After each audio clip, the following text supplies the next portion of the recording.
আওয়ামী লীগের সাধারণ সম্পাদক এবং সড়ক পরিবহন ও সেতুমন্ত্রী ওবায়দুল কাদেরের শারীরিক অবস্থা স্থিতিশীল নয় বলে জানিয়েছেন বঙ্গবন্ধু শেখ মুজিব মেডিকেল বিশ্ববিদ্যালয় বিএসএমএমইউ এর কার্ডিওলজি বিভাগের চেয়ারম্যান অধ্যাপক ডাক্তার সৈয়দ আলী আহসান। চিকিৎসাধীন অবস্থায় তাঁর হার্ট অ্যাটাক হয় বলে জানান বিএসএমএমইউ এর উপাচার্য কনক কান্তি বড়ুয়া।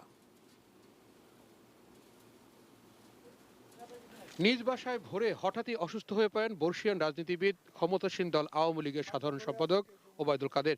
এরপর দ্রুতই তাকে নিয়ে আসা হয় বঙ্গবন্ধু শেখ মুজিব মেডিকেল বিশ্ববিদ্যালয় হাসপাতালে। ভর্তি করা হয় কার্ডিওলজি বিভাগে।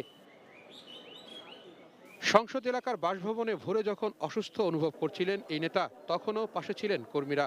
সাতক্ষীরার এই আওয়ামী লীগের নেতা জানালেন কোন অবস্থায় সেতুমন্ত্রীকে হাসপাতালে ভর্তি করা হয়। উনি বলতেছেন ওনার ওয়াইফ সহ যে ওনাকে ওই অক্সিজেন আনার জন্য পাঠানো হয়েছে, যে ওনার বুকে ব্যথা করতেছে, ওনার শ্বাসকষ্ট হচ্ছে, এটাই। এরপরে আমরা নিয়ে আসি গাড়ি করে। দুপুরে ওবায়দুল কাদেরের শারীরিক অবস্থা নিয়ে কথা বলেন বিএসএমএমইউর উপাচার্য। তিনি জানান 72 ঘন্টার আগে কিছুই বলা যাবে না। এই শ্বাসকষ্ট নিয়ে আমাদের বঙ্গবন্ধু শেখ মুজিব মেডিকেল বিশ্ববিদ্যালয়ের পৌনে 8টায় উনি আসেন। আমরা আইসিইউতে নিয়ে যাই। আইসিইউতে চিকিৎসা দিতে দিতে ওনার একটা কার্ডিয়াক হার্ট অ্যাটাক হয় একটা। তো সেই হার্ট অ্যাটাকের জন্য কোথায় কি হলো না হলো সেটা দেখার জন্য আমরা এনজিওগ্রাম করা হয়। এনজিওগ্রাম করে একটা স্টেন্টিং করে দেওয়া হয়। এখন তার পরবর্তীতে উনি এখন স্টেবল, ওনার কন্ডিশন স্থিতিশীল। তার চিকিৎসার জন্য গঠিত মেডিকেল বোর্ডের প্রধান এবং বিএসএমএমইউর কার্ডিওলজি বিভাগের চেয়ারম্যান জানান সংকটজনক অবস্থায় আছেন এই নেতা। ওনার 3টা নালিতেই ব্লক ছিল, যেটা ক্রিটিক্যাল ছিল এলএডি বলে। এলএডিতে 99%, যেটার জন্য ওনার এই প্রবলেমটা হয়েছে। আমরা শুধু সেটাকেই সারাই করেছি, কিন্তু সেটা বোধহয় পর্যাপ্ত নয়। যেহেতু 3টা নালি দরকার হয়, সবগুলাই সারানো দরকার, কিন্তু এই মুহূর্তে সেইগুলো সারানো যাবে না। যাতে গেলে আরও বিপদ ঘটবে।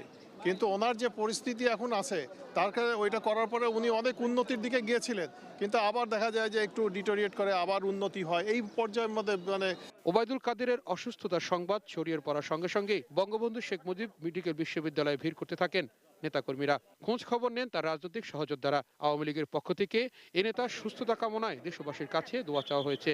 আবেদন থাকবে দেশবাসীর কাছে, আমাদের দলের সকল নেতাকর্মীদের কাছে, যেন উনি দ্রুত আরোগ্য লাভ করুন, সুস্থ হয়ে আসুন। এই জন্য আমরা সকলের জন্য ওনার জন্য দোয়া করি। তাওহিদ সৌরভ, এটিএন নিউজ, ঢাকা। দর্শক, ওবায়দুল কাদেরের সর্বশেষ শারীরিক অবস্থা সম্পর্কে জানাতে একটু আগে সংবাদ সম্মেলন করেছেন বিএসএমএমইউ এর চিকিৎসকরা। তাঁরা জানিয়েছেন অবস্থা আগের চেয়ে একটু ভালো হলেও এখনো তিনি শঙ্কামুক্ত নন। এখন হেমোডাইনামিক্যালি স্টেবল আছেন, চোখ খুলছেন, কথা বলছেন, কিন্তু ক্রিটিক্যাল স্টেজই বলবো। এখন ক্রিটিক্যাল স্টেজই আছেন। উনি পা নাড়াচ্ছেন, নাড়ায় বলতেছেন কথাবার্তা, চেষ্টা করতেছেন কথাবার্তা। 24 ঘন্টা থেকে 72 ঘন্টা না গেলে অবস্থা বলা যাবে না। এখনো উনি ক্রিটিক্যাল অবস্থায় আছেন। সেই জটিলতা থেকে মুক্ত থাকার জন্য আমাদেরকে নিরিবিলি চিকিৎসা সেবা দেওয়ার আমাদেরকে সুযোগ করে দিতে হবে, পরিবেশ করে দিতে হবে। সেটা পারেন আপনারাই, রাজনৈতিক নেতৃবৃন্দ।